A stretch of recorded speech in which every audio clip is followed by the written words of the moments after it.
Alright, so what I have here is the fish tank set up with strong salt brine here. As thin of a gradient as naturally formed, and then up top here just fresh water, and then air above that. So the question has been asked, why don't we see over a lake a laser beam bending from the side? Oh, let me turn the overhead off so you can actually see this. Hopefully that works. So right now I've got the laser right close to the end of the fish tank. So we're seeing exactly what the laser beam is doing. I'm coming down, and here is where we enter the gradient. And you can see we are getting strong bending right there. I come down more, and we're just in the brine, and it's not bent so far. But there is this region where we get good bending. I can come in straight, and it arcs down. Oh, there's a car coming. I have to turn the laser away.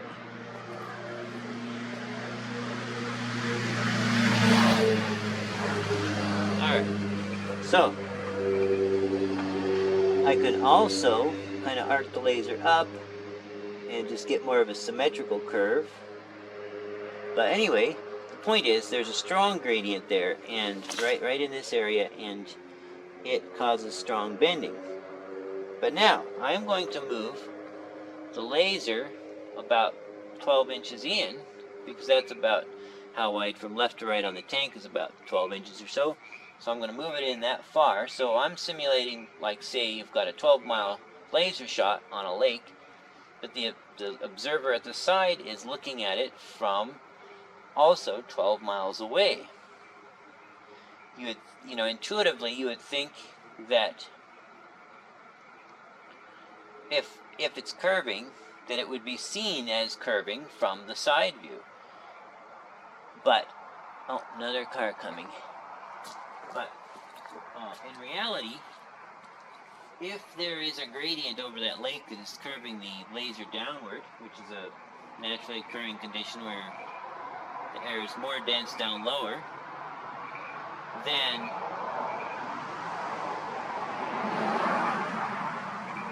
okay, clear.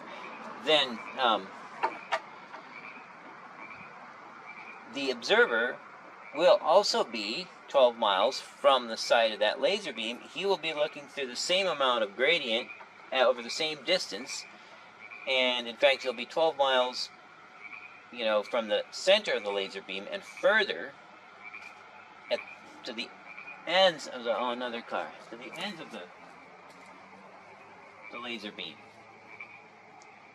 So it stands to reason that when that car took a different turn. It stands to reason that when the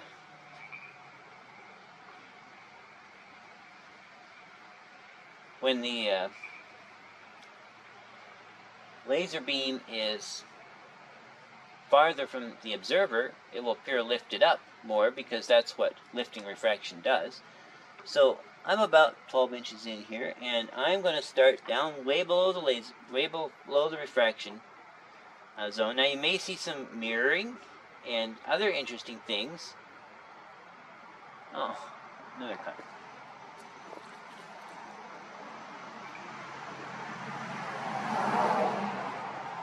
Alright, so you may see some mirroring and other interesting things, but what it won't be doing is bending wildly like it actually is. Okay, I'm coming up. Now I can see that it is starting to bend way down there, and back up. I've crossed through the gradient. Another. Why does everybody drive by when it's filming?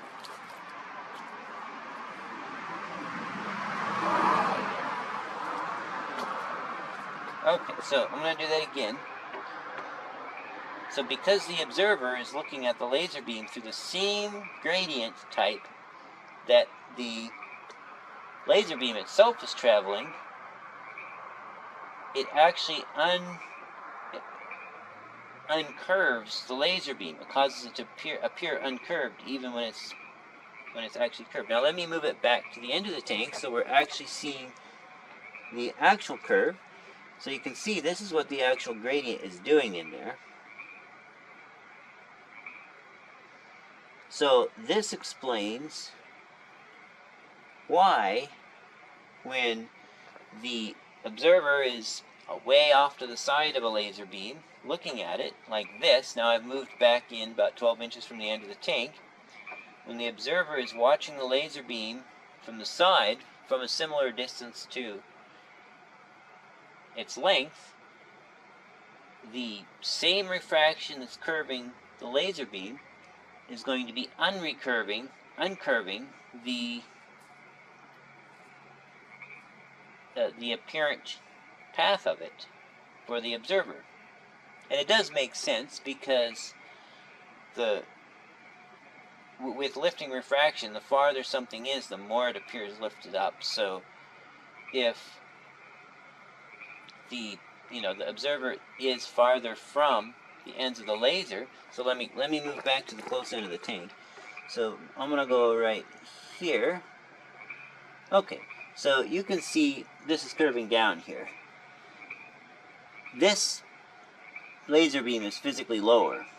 Let's say though that you were closer to this part of the laser beam on the left and farther from this laser beam on the right, looking at it through the same gradient, you would see that the gradient would lift up, optically lift up this lower end more because it's farther. And the way it works out, because it's the same gradient, it would lift it up more by the same amount it drops down. So it would actually end up looking straight to you because it was, or close to straight, because you're looking at it through the same gradient that's bending it.